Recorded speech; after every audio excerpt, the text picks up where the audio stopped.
Hey everybody, Rex Bear Elite Project. How the heck are you? I'm out here with Greg Allison. We're on the outskirts of Los Angeles right now. The greater LA area has almost 20 million people. Can you believe that? Wow. Coming from southern Colorado, there's 2,000 people in my town. LA's 4 million, but if you take the entire area, it's about, I think, 18 million approximately, give or take a few thousand.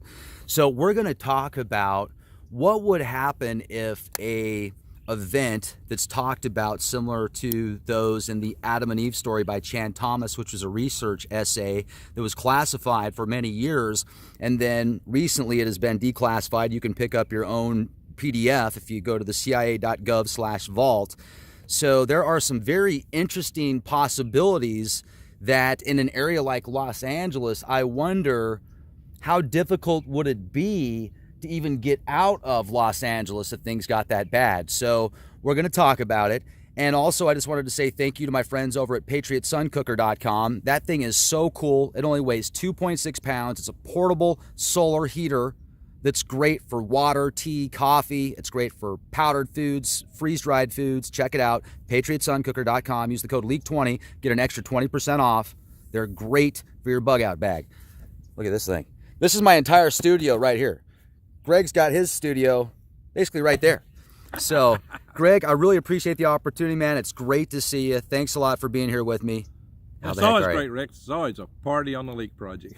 Hello. Hello. Yeah, well, we do our best to have fun here, but also we want to be as informative as possible. Yeah, and here's a serious opportunity to have a very serious discussion. Yes, we want to learn as much as possible, and let's get into it, Greg. So, okay, so here we are. Here we are. 20 million in a basin.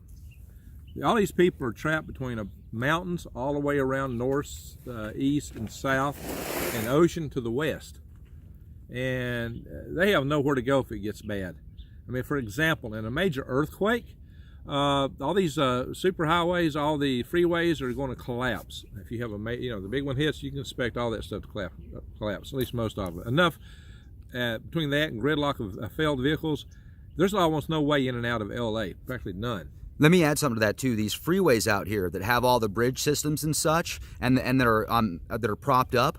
It's very similar in San Antonio and many other cities. Yeah, and you have double-decker freeways here, and then you got all the bridges crossing, overpasses and underpasses, and you'll have 3 or 4 levels of freeway stacked up here, just passing over each other. All that stuff can collapse. All that stuff collapsing would block the highways. It blocks the ins, the outs, which means you don't get out and nothing else gets in. No food, no rescue unless it's coming by the sea or the air. And by the way, the runways may be messed up. So what you're going to have in LA in a bad situation like that is 20 million hungry people. There's just not enough food being grown here. Now, I would submit that people could grow a lot more food here using the techniques of the Gervais family, or the things I teach in my channel on Green Gregs. But so I go to Green Gregs for material on how to grow your own food and how to eat from the wild, so that you can survive, thrive, and stay out of the hive. But all that said, this place sees a lot of threats. So I just mentioned earthquakes, and Rex was talking about the Chan Thomas report. And of course, that report talks about a wall of water 2 miles high. Whether or not you get anything that high or not, LA is definitely at risk of an event that might trigger something like that. And one event, which I might add that you'd have to worry about possibly triggering something like that, would be a asteroid strike in the Pacific Ocean. Pacific Ocean covers almost half the Earth's surface. Not quite, but a very large, significant portion of the Earth's surface. A good asteroid hitting the Pacific Ocean would create a tsunami that could be licking up here on the hills where we're at. I mean, we're up here on the hills overlooking LA next to the Griffith Observatory. And you can see all of LA sprawled out below us, all the way around, and Rex panned a moment ago to show all that. And all that is really low. And I would expect that any tsunami could take that out. Any tsunami of more than, 15, 30 feet. I'm talking about the kinds that you would get from an asteroid strike. You could get a 100-foot tsunami. And yeah, we got skyscrapers here tall on that, but if they get the bottoms knocked out, it's not going to be a pretty picture. So there's a lot of scenarios that could take out this area. And, Rex and I was talking earlier, we were saying that basically 20 million people here. It's tough in this town to get around. It can take you half an hour just to go a couple miles sometimes with the traffic. And that's with the roads being in good shape. oh yeah, That's with order. That's with order. Imagine everybody trying to get out at one time. But just living here is crazy. The prices are insane. People here pay more for taxes than I pay for my house payment. And I do want to add one thing too. So we're gonna, Greg's talking about some of the problems, and we are assessing the possibilities of what could go wrong, but we're also going to talk about solutions. So this isn't a doom and gloom here. This is an opportunity. Well, for one, yeah, they need to have better in and out pathways. They need to have some true civil defense for a community this large, that's so contained in a bowl like this. And as I started to mention earlier, you can grow your own food in your home, a lot of it. You can grow a lot of food in your house growing microgreens. I have videos on that, and I have links on my channel to True Leaf Market, which sells the seeds and everything you need to have to grow microgreens or heirloom seeds for your garden. And so go to Green Greg's and check out my videos on microgreens. And aren't we also going to have an opportunity to speak with some people that live out here that are walking the walk as well? I mean, they're actually growing sprouted foods in their apartment? Yeah, there's a family here, and they're a great example. It's the Gervais family. They live up in Pasadena, and they live really close to a major freeway, like 14 lanes of traffic. In their backyard on a 1/10 of an acre, they grow enough food for 4 adults. Now, the father's recently passed away, so there's 3 adults. The children are all still there living and working off this place. They grew everything they ate except for the grain products, and they actually sold excess food off of it and made a living for, at the time, 4 adults. Now, they lived simple, but they didn't have any debts, and they were the most happy, well-adjusted people you would ever meet. When I went there, it was like a religious revival. I mean, I was so inspired by how well-adjusted, how happy these people were. They didn't have, unreasonable expectations. They could live with and be happy with what they had. And there's a lesson for all of us in that. But they did exceedingly well. I really admire those people. And I'm chatting with one of them about an appointment, and Rex and I are here for another engagement, which might overlap that time frame. So there's a potential alternate arrangement. So it's all scheduled. We might get it worked out. I hope we do. But if not, there may be other opportunities in the future. But they're an amazing family. Greg, as we're talking right now, they're painting a beautiful X behind you. Do you see that wonderful X? Right there. X marks the spot. There's the X. Right over there's the plane. Now it's amazing how that X. Earlier they did something similar, and you can see the backdrop. It's like this blanket cloud now, this blanket haze. So, but folks, remember, that's just an illusion. Totally normal. Funny. They love you so much. They love us. They love us a lot. So that was a pattern interrupt. I'm just pointing out that that's not real, folks. That's what you're looking at there. CGI. That's just a green screen. Speaking of Green Greg's Worm Farm. It's all fake. So this is amazing. There's an observatory right there. Yeah, this is all just a green screen. Somebody said yesterday in the video that I was doing, oh, I like your green screen. I'm clicking off. Okay. So over there is a tunnel that's in Back to the Future, and there is an observatory just right there. And then you can see the backdrop of Los Angeles behind Greg. And it's actually, it doesn't seem extremely smoggy for LA. I mean, this is relatively not bad. Yeah, that's true. This isn't bad. Now, Greg, I want to talk about some things here. So, last night we had a chance to go to Devil's Gate Dam, which is where Jack Parsons had some occult rituals that some people believe jump-started the JPL and his career, and some people think it was, who knows what happened. The internet, like everything's real on the internet, but definitely there's some mystery behind it. And I think personally that Jack Parsons was genius, and a lot of stuff that's out there about him now is probably disinformation. But I wonder, man, that vibe out there was weird. It had the water out there. It was like a greenish glow. And this whole area seems to be, it's very mysterious. They don't call it the land of angels for nothing. Is it the land of fallen angels? That is, maybe instead of Los Angeles, it should be Los Angeles. Los Angeles, Lost Angels. And beautiful. If a tsunami hits here or a significant earthquake, it might indeed be Los Angeles. But if these people here would grow more of their own food in their own homes and on buildings adjacent to them and businesses on the roofs, if places were converted more and more to that type of system, it would be a lot more resilient, far more resilient for most disasters. Now, if you, major tsunami, no, you'd have to know it was coming and find a way to get out fast. You know, a tsunami travels at 700 miles an hour. If there's an asteroid hitting far enough out in the ocean, you might be able to get a lot of people out of here, but they'll have to have more exits. You just got to have a better way to get in and out. Personally, this is not a place I would want to live, but I am glad that 20 million other people decided to live here, because that keeps them from crowding up where I'm living at. Well, and I want to say something. First of all, I hear a lot of things about how people in LA are, I've heard a lot of things, but everybody I've met out here thus far has been very nice. Oh, I know a lot of people live out here. There's a lot of great people in LA. Wonderful people. A lot of my best friends live out here in LA.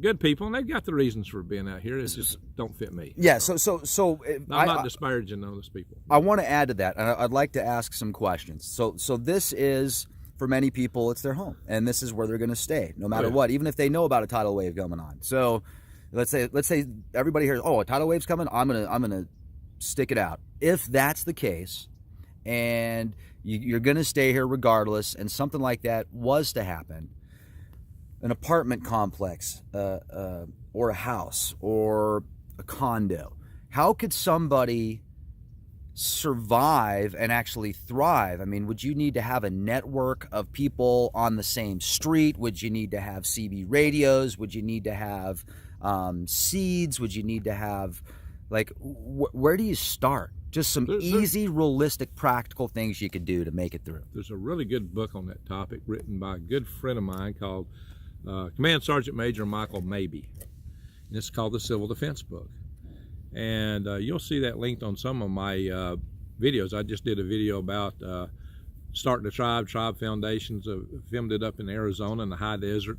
And there's a link to Command Sergeant Major Mike Mabey's book there. It's a really good resource for getting you to consider the kind of things you'd have to do at the community and at the city level for civic defense, civil defense.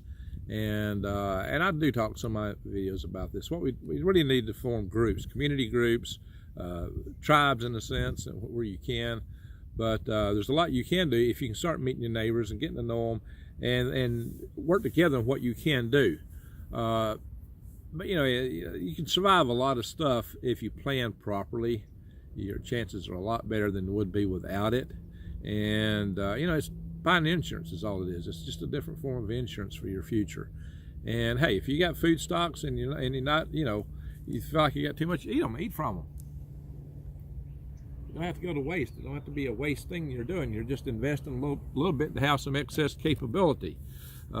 It would be good for everybody had at least a year's storage of food supplies. And a grid down situation is not an earthquake or a fire, tsunami, but a grid down can affect this place as bad or worse than most others too. And a grid down is a very probable scenario, and that is one where the community civic actions can count a whole lot more. And I would highly advise people to look into that.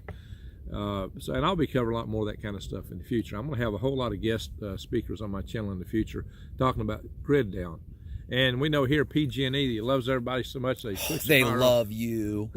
They switch it off all the time. And between that and fires, there's a lot in California cause you to keep your eyes wide open and head on a swivel. Yeah.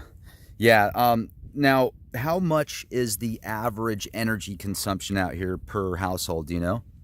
Yeah, it's probably on the order of 5 kilowatts. I don't know exactly what it would be here. Okay, so 5 kilowatts per hour? It probably averages 2 or 3. 2 or 3 kilowatts per hour. Yeah. Okay, so what is that for the... If you want to have somebody a home that doesn't... generation capacity, you'd probably want 5 to 10 kilowatts, probably 10.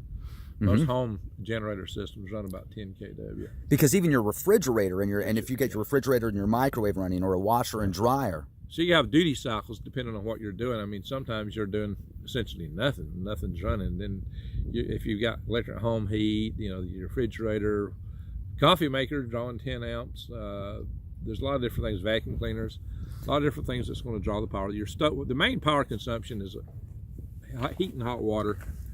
And that can be done with solar or even gas. This is a great place for solar hot water. You got plenty of sun here. There's no reason not to. I built solar hot water systems for my aquaponics greenhouse. And I built them myself, DIY. And they were pretty easy to do. Maybe I'll post some video on that one day, but I got like 40 hours of video. It's going to take me 20 years to edit it all down to something I can put on the channel. Nice. How much water does the average person need per day? Maybe a gallon to 3, something like that. It probably varies on person. I drink a lot of water myself. They say like 8 glasses, 8-ounce glasses. That's what they say you should drink. But we consume water in many other ways. There's people up in Taos, New Mexico, in those earthship houses who take the rainwater off the roofs, which is probably about 10 inches of rainwater a year, and just off the section in the back of the roof, and they put it through a 4-step process of reuse until they finally flush it out the toilet at the end. Now, they don't recycle the water, but they just reuse it a few steps along the way to discharging it. And they find that for a reasonable, normal-sized family, they get enough water doing that. So that's pretty amazing. They keep a big cistern so that when they do get the rain, they collect it. And that's more thermal mass for your home. It helps out with thermal stability, and it may help with radiation shielding if you needed that. But if I were in LA, I'd definitely want to live in some of the higher elevations. That's one thing to consider instead of down at the bottom if you could afford it.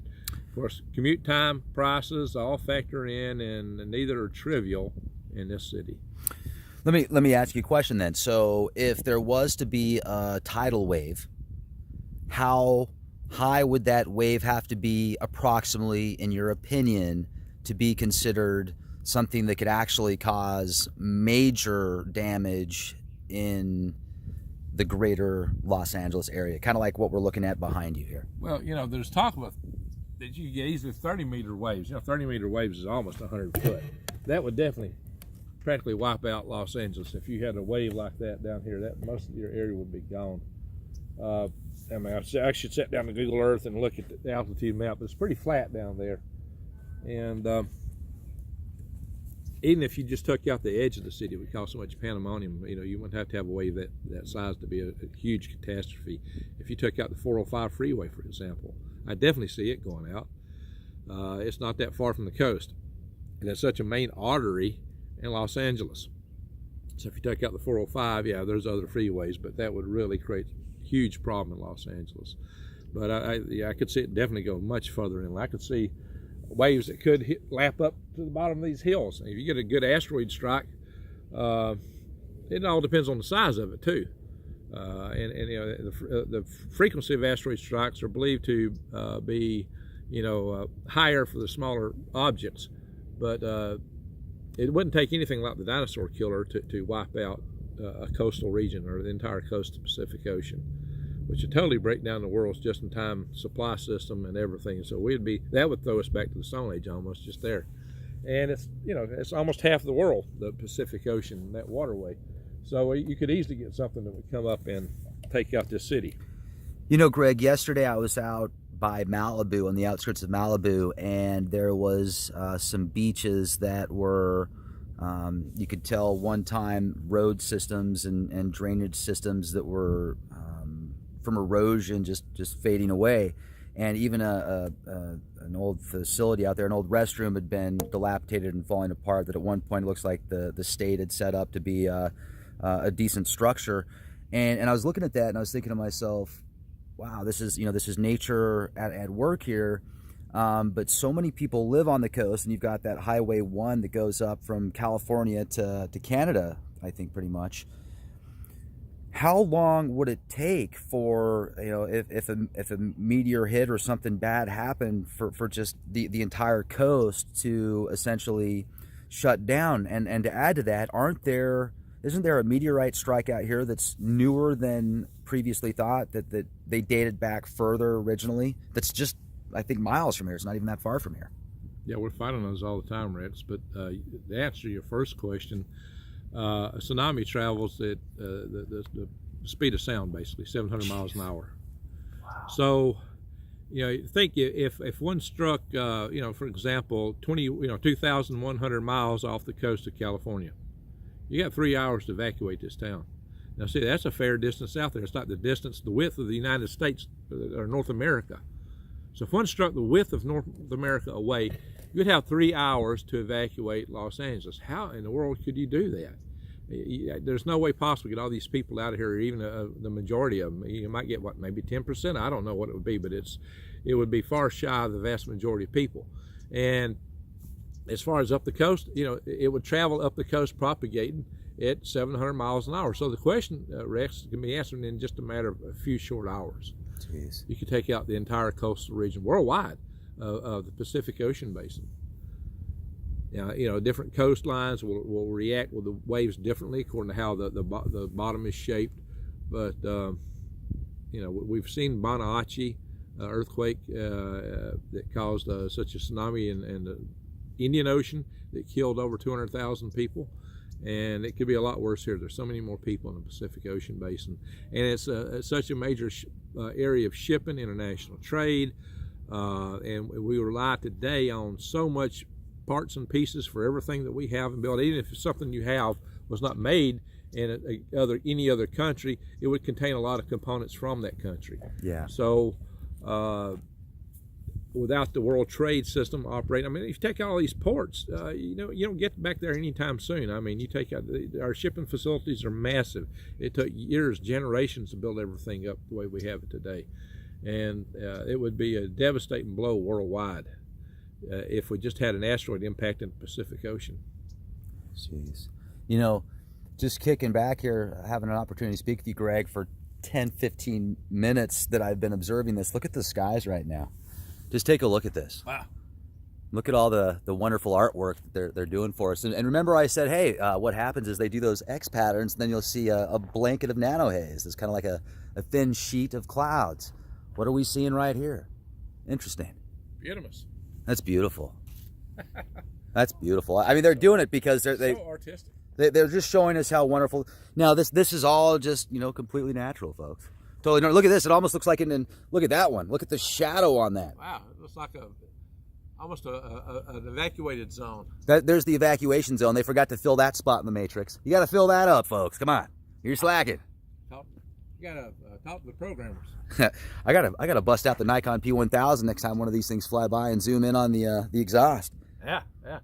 So I really feel that I want to leave this on a bright note, on a benefit, let's look at things we can do as solutions, not just as a doom and gloom once again. So I would say some things to do is educate yourself, learn about how to grow sprouted foods in your apartment or your house or your condo.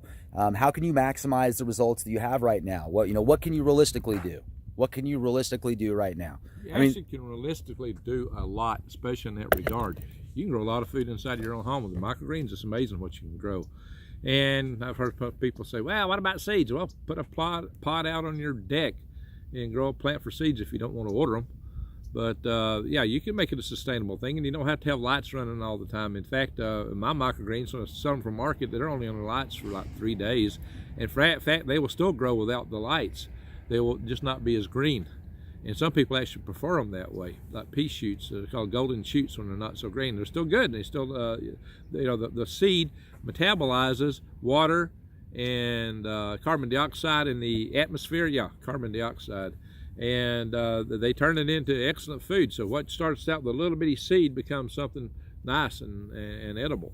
And so you do get a great return out of growing the seed in any fashion you can. All that said, other things you can do to prep, is the civil defense actions I mentioned. So you start individually, what you need to do, take care of yourself at home, then see what you can do with the neighborhood around you. And I did make some suggestions on one of my videos, and I'll do another video specifically on this topic about sharecropping in your neighbor's lawn. I think that's a real prospect for cooperation among neighbors.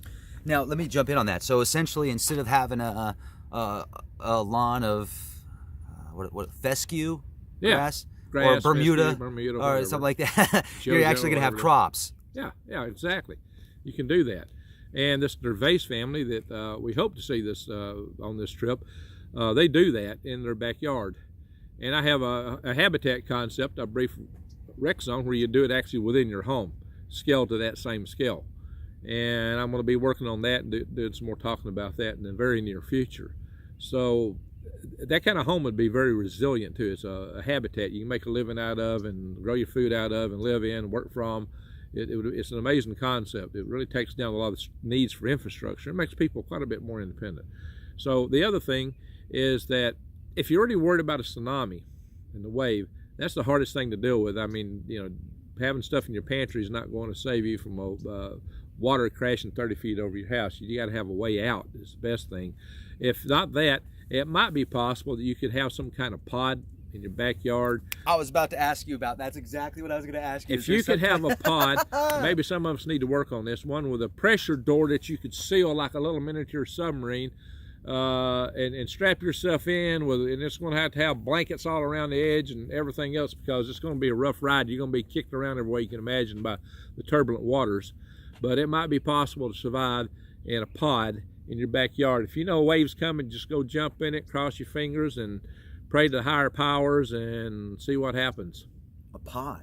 Now, I was actually going to ask about that. So potentially you could build something for yourself if you're single, or if you've got a family, build a family-sized pod that would get a butane tank, maybe a butane tank. But you got to remember, you got to have some way to have air in it, but you can't let the water in. And under the depths of the waters we're talking about, it might hit you real heavy and real hard before you pop at the top. And God knows what you're going to be colliding with as it rolls you along the surface. That's why you're going to have to be like a race car driver in this thing, ready for all kind of impacts. But if you could make a good hatch door on it, you'd have to have somebody naval type submarine type hatch door, and you know, maybe something like a big butane tank would work, or maybe you can build your own tank, just carbon fiber wind a wooden tank. But you know, more or less, there's gas tanks and plastic tanks and things that probably can be modified. But you want something really, really, really rugged, and you want to build a way to strap yourself in where you got all kind of padding around where you're at. You may have another compartment for some food supplies, because if the water hits you and you wash out and you land somewhere, then it's all going to be mud around you. You probably don't want to even get out of it for a few days until the mud dries. And you're going to need water, a means to eat, and something to put your other business into, if you know what I mean, because you got to be sanitary, because after a disaster like that, lack of sanitation is one of the biggest threats to survival. So that tsunami that hit Indonesia, the 200,000 people passed, how high up was that approximately, do you know? I think that might have approached the 30-meter level. I have to go back. Jeez. It might have been 30. I think it was more like 30 feet in a lot of places, just 30 feet. So when it hit the coast, it was about 30 feet. Yeah, it was 30 feet. And 30 meters long. It was a 30-foot tsunami. And how far in did it go? I mean, it varied. You know, it depends on the topography, but it went miles in some cases. And you had a similar thing back when Krakatoa blew, but there was a whole lot less people in the area. And Krakatoa, with its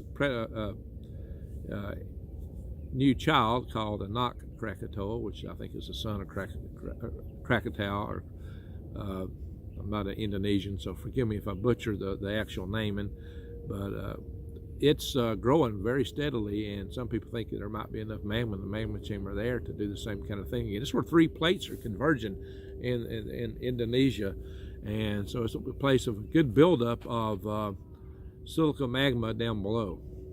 So it's a powerful volcano. We have, of course, super volcanoes scattered around the world. 2 of them here, 2 major ones here in the United States. One, Long Valley, right here in California. And of course, everybody knows about Yellowstone, but some people think Long Valley is more of a threat. And actually, you go to the one in Arizona, or where was it that you went to, the volcanic area? New Mexico. It's New Mexico that's inactive now. But it believed to have been at it for a long time. But we don't know what's in the seafloor. There could be super volcanoes in the seafloor that we know nothing about that could blow and greatly affect life on the surface of the earth.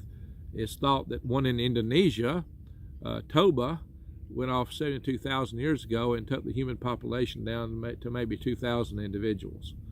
So there's a lot of threats out there, and that's why it makes sense to prepare, because we don't know what can come at us. And the best way to emerge on the other side alive and thriving is to prepare, be aware, prepare, and then you can survive, thrive, and stay out of the hive. But always, no matter what, to know what's coming at you, keep your eyes wide open and your head on a swivel. That's what I tell people.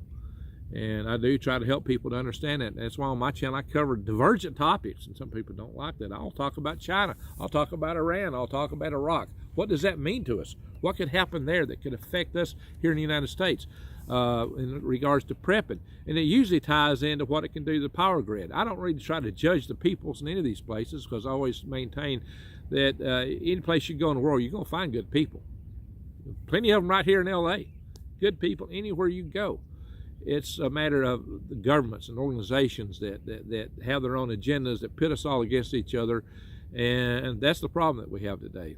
You know, it's these countries, the governments, in my opinion, that pose our biggest risk to us, because they're surviving and thriving at that level by getting you to fund them because you're afraid of the guy over the hill, and it's vice versa.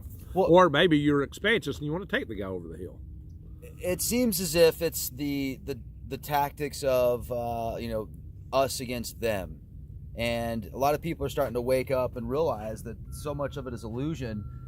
Man, I mean, just this whole, I want to get up for a minute, Greg, and look at this landscape, because this is just amazing. I mean, you can see that helicopter flying over out there, and it looks like a bird. And there is a bird. There's actually one bird out here, and then I can hear big. Sounds like some type of like crazy person over there. Crazy. It's like, "Rah!" You hear that? You said like 4 times. "Rah!" You probably didn't hear it. I did. People jogging down there. Maybe down there. Yeah, jogging, and sounds like a. There's 2 dogs down there having a good time. So. I mean, people, you know, big. You don't see any borders here, Rex. Look out there and show me a border of a county or a state. The thing that they discovered flying over in space was, when they look down on Earth, there's no borders. You can't really tell the countries apart from space. And so this whole notion of nations is an illusion. And it's called an overview effect. And it's been codified in a book by an author named Frank White. He actually wrote a book called The Overview Effect. And it's the effect that astronauts have when they look down on Earth. And it makes them think, gosh, we're all one people. Right. We really are. We're all one people. And so I just want to get you right here, the better light. There we go. Yeah, we're all one people. We're all in this together. There are no borders. And you know, we may have different looks and different attributes, but those are attributes that are to optimize people to wherever they're at. And so they're good. And it's good to have the diversity and the differences. They add strength and resilience to the human race. And every people are beautiful everywhere. There's no people that aren't beautiful. Everyone is human at their core. Go somewhere and show me somebody that don't do this for yes and this for no. And mama is common in languages across this world. It's amazing when you get down to things like that. But we all laugh, we all cry, we all feel the same things inside. At the core, everybody is human, and everybody's born with 100 billion brain cells. It's just a matter of how we program it. Unfortunately, too many people let that opportunity of having the most complex computer in the universe go to complete waste. We could use our brain power to figure out ways to rise above the challenges that are in front of us, to get along and to get out of this way we're living today. We can live so much better with the world we're in and have the population we have and not have impacts upon the world. And that's some of the things I'm working toward. That's what I'll be talking about with the habitat concept I have and other ideas. But definitely we can survive, thrive, and stay out of the hive. We can still be independent. Some people think we have to give up our souls. We got to give up our independence. We have to give up all our freedoms in order to live together. Not true. We just got to learn how to live together, and that's the key. And if we don't learn how to live together, we will not survive due to the proliferation of technology. If we don't learn how to live together, there's no hope for us. So we have to learn that. I did a video on that called "A Nuke in Every Pot." That's what that video was all about. Learning to live together. Why we really had to. The acceleration and proliferation of technology, it's not stoppable. You cannot stop it as long as there's any kind of civilization. So that's what I challenge everyone to do, is to look for a brighter future and be part of it. You can. Don't just sit back. There is no they. We are the they. And it's up to us as individuals to do the best we can together, individually and together, and to work together. And that's what we're doing. Right on. And let me see if I can get in on this shot real quick before we close out here. Get over here. All right, stay right there. So, all right, ladies and gentlemen, thank you for being here. Be excellent to each other. Be well, hit the bell, stay alive, subscribe, be the change you want to see. And we love you. Amen. Hello. Hey, hello.